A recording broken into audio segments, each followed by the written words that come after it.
যে যুব সমাজ এত মন যাদের চনমন এক জায়গায় বেশিক্ষণ বসার ছেলেরা নয়, তাদেরকেও ঘন্টা ঘন্টা দাঁড় করিয়ে বসিয়ে রাখে যিনি, তিনি কে?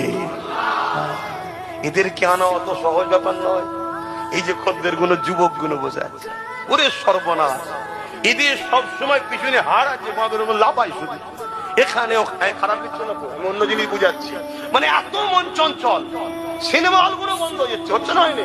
তার মানে কিরা চাইনি আর ধর কে 2 ঘন্টা বসে থাকে বলতে কি 50 ওভারের খেলা বন্ধ হয়ে 50-20 হয়ে গেছে। কেন?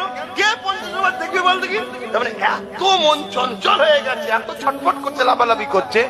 সেই ছেলেগুলো কেউ আল্লাহ শুকর করে বলছি, আব্বাস সিদ্দিকী যেখানে যায় আমার আল্লাহ হাজার হাজার যুবককে ঘন্টার পর ঘন্টা বসিয়ে রাখে। বলুন মারহাবা, বলুন আল্লাহু আকবার, আল্লাহু আকবার।